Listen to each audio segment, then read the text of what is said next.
Hey guys, welcome to FM Driver School. In today's video, we're going to give you a few tips on how to mentally get yourself out of a hole that you're in. Maybe you're struggling at home. Maybe you got problems at home, and you're congested. You're like, what's the word? You're claustrophobic. You're stuck in a room and you can't get out of it. You're with people that you don't want to see, or you need a break from. So we're going to give you a few ways in order to mentally improve yourself. Okay, let me just deal with this roundabout. So okay, the 4 exit, interior right, indicate, brake, got onto gear 2, scan on the right, can see a car. I'm going to go down to gear 1 now, stop. Please indicate left, but the car behind, I'm not sure. They're going left, the indicator is very late. My indicator's come off, let me put it back on.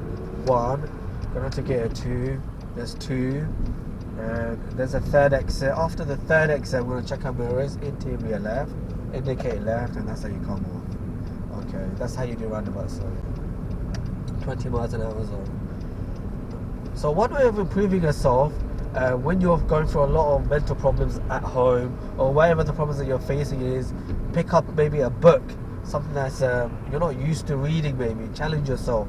So for example, I find maths quite challenging.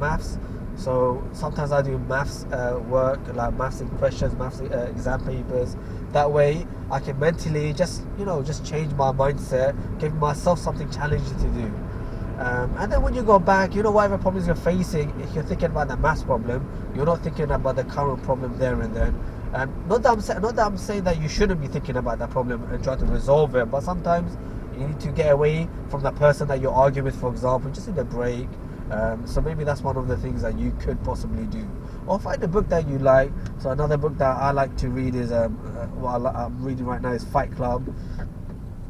I like the movie itself, so I'm reading the book, and something that I enjoy. So I would say if you can get a book, you can get books anywhere for free. You can, I think Tesco's at one stage had a book section, like old books they give away, or even for like 50p. So there's always ways to get books that are quite cheap. So I'll give you that as one piece of advice if you guys want to take it on. Thank you for watching, and I hope that whatever problems that you're going through at home, wherever you are at work, I hope it gets resolved, and hopefully you guys can be in a better state and really happy in your life. Thank you for watching. Don't forget to like, share and subscribe.